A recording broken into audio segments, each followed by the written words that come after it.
Pour ce 10e anniversaire de la rénovation du marché d'Agoye-Assiyeye, les femmes revendeuses se sont retrouvées ce samedi pour rendre grâce à Dieu pour tout ce qu'il a accompli. Et l'invité des marques est Madame le Premier ministre.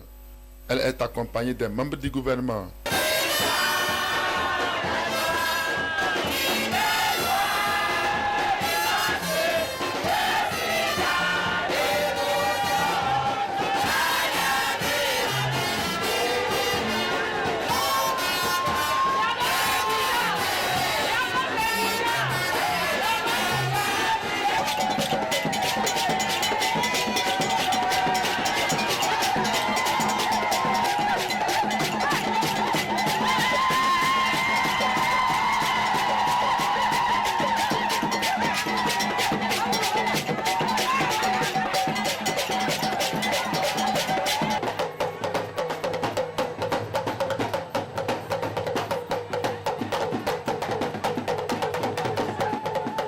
L'occasion pour ces revendeuses d'exprimer leur profonde gratitude au chef de l'État Faure Gnassingbé pour sa vision éclairée et sa politique de promotion de la femme. Un grand merci pour sa politique de développement continue envers nous les femmes. Au moment de la pandémie, il a pensé à nous les femmes des marchés en nous octroyant le produit FNFI qui a joué un rôle très important dans notre activité, qui a fait augmenter nos activités génératrices de revenus. C'est une grande joie pour nous, la mairie, d'avoir assisté à cette réjouissance. Il est de cela 10 ans quand ce marché a été rénové. Beaucoup d'entre elles sont épanouies aujourd'hui. Avant, elles étaient sous le soleil, elles se plaignaient. Et maintenant que cette rénovation fut faite, elles sont en joie. Les revendeuses d'Agoye-Assiyeye ont saisi l'occasion pour présenter quelques doléances au chef du gouvernement.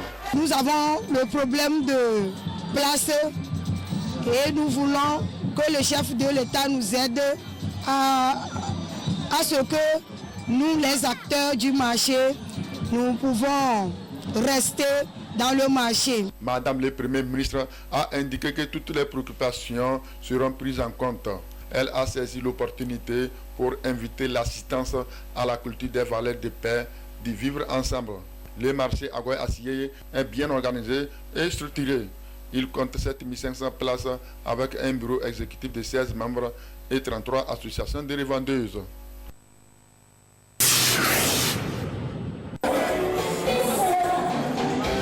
Les États membres de l'Union, les sociétés de gestion et d'intermédiation, les chambres de commerce et d'industrie, les institutions sous-régionales, les personnes physiques et morales sont les acteurs du marché financier régional. Ils contribuent par leurs différentes actions au développement et au rayonnement du marché.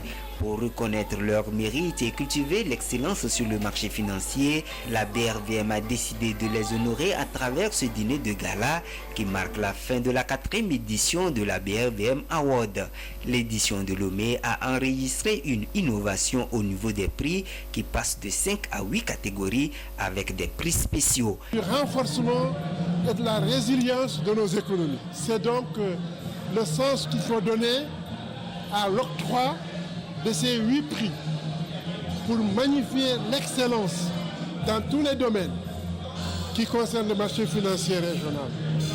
Donc je me réjouis qu'au terme d'une compétition serrée, avec des critères très précis dont on a présenté les caractéristiques, au terme d'une sélection rigoureuse, que aient été récompensés les plus performants. Je félicite tous les récipiendaires de ces 8 prix. Les prix deal de l'année, opération de l'année sur le marché obligataire, opération de l'année sur le marché des actions ont été enlevés respectivement par la Société Générale, le Trésor public de la Côte d'Ivoire, l'État de la Côte d'Ivoire et Orange Côte d'Ivoire. Nous sommes surtout heureux d'avoir reçu ce prix de l'opération de l'année Action qui revient à l'offre publique de vente de Orange Côte d'Ivoire. Et cette opération a été réalisée à l'occasion de la cession partielle des parts de l'État de Côte d'Ivoire dans le groupe Orange Côte d'Ivoire. Ça a été une opération qui a été conduite dans un environnement difficile au plan financier, au niveau mondial, mais aussi au niveau de la sous-région. Mais son succès traduit la confiance dans la gestion économique de la Côte d'Ivoire au niveau de l'ensemble des acteurs du marché économique. Dans les autres catégories, Sika Finance a reçu le prix média financier de l'année, NCA Bank, le prix de la meilleure banque teneur de compte conservateur BTCC, celui de l'organisme de placement collectif OPC de l'année est revenu à NCA Asset Management.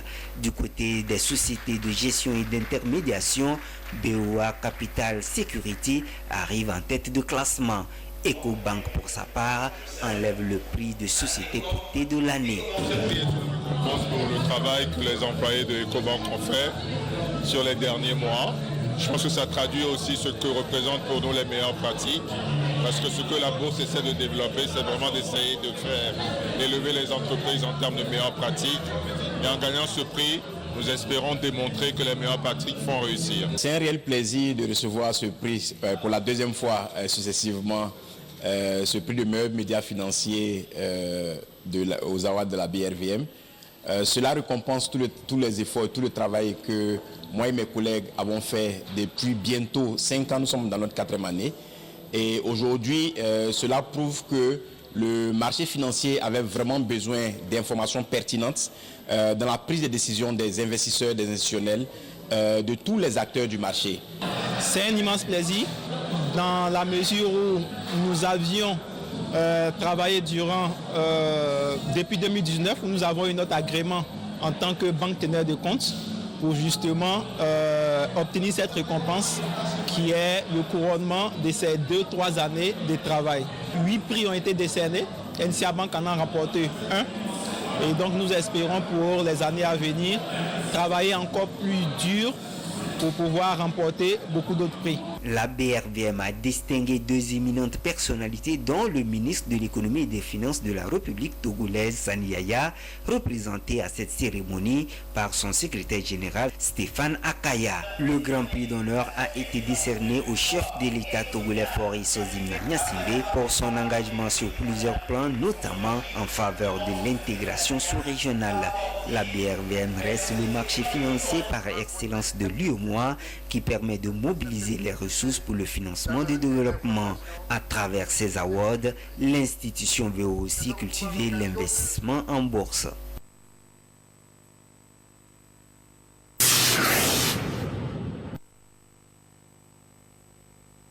Avec des déchets organiques comme principale matière première, l'homme n'est parvenu à la conception du biodigéteur domestique, un système qui produit du biogaz pour la cuisine.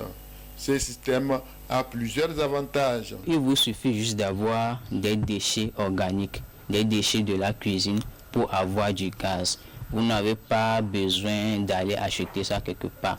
Tout ménage qui produit des déchets organiques peut avoir le biodigesteur domestique chez lui et produire lui-même le gaz. Et l'autre avantage, c'est que ça a une durée de vie de plus de 10 ans. Le système est très bien conçu, elle est très économique par rapport au gaz que nous chargeons. Et en plus, ça ne noircit pas les ustensiles que nous utilisons pour cuisiner. Le biodigéteur domestique est aussi une alternative face au changement climatique. L'idée m'est parvenue du fait que je me posais des questions si l'énergie solaire était la seule source d'énergie renouvelable qu'on pouvait utiliser ici en Afrique.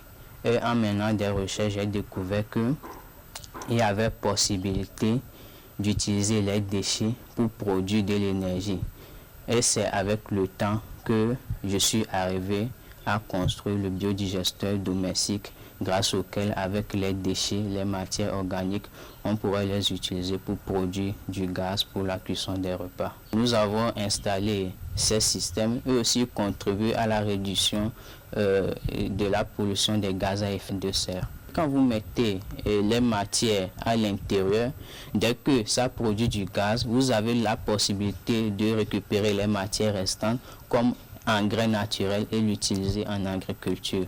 Concernant les déchets organiques, je fais référence par exemple au reste de repas. Ici au Togo, nous préparons ce qu'on appelle la pâte. Après avoir préparé la pâte, il y a des restes qui restent dans la marmite. Ces restes-là, vous pouvez l'utiliser pour mettre dans le biodigesteur. Vous pouvez utiliser les débris de carottes, de betteraves, tout ce qu'on utilise pour faire la cuisine. Tous ces débris ou restes-là peuvent être utilisés pour produire du gaz. Les difficultés liées à la conception du biodigesteur domestique sont nombreuses. Les difficultés que nous avons, c'est au niveau financier, parce que toutes ces recherches ont été faites à fonds propres. Notre doléance, c'est qu'on fasse connaître notre système, parce qu'ici en Afrique, il y a beaucoup de personnes qui n'ont pas l'information. Ils jettent les déchets et ces déchets-là polluent l'environnement. Des initiatives à encourager car elles permettent de promouvoir l'entrepreneuriat des jeunes.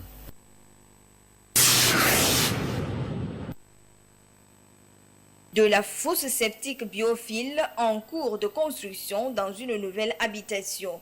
C'est la tendance ces dernières années au Togo. Beaucoup de propriétaires de maisons préfèrent ce système à cause de ses multiples avantages. Les anciennes fosses nécessitent à un moment donné des vidanges, ce qui pollue vraiment à l'environnement, nous le savons tous. Cette nouvelle biotechnologie appelée fosse biophile ne se remplit pas. Du coup, il n'y a pas besoin de vidange. Elle occupe peu d'espace et dure pendant longtemps.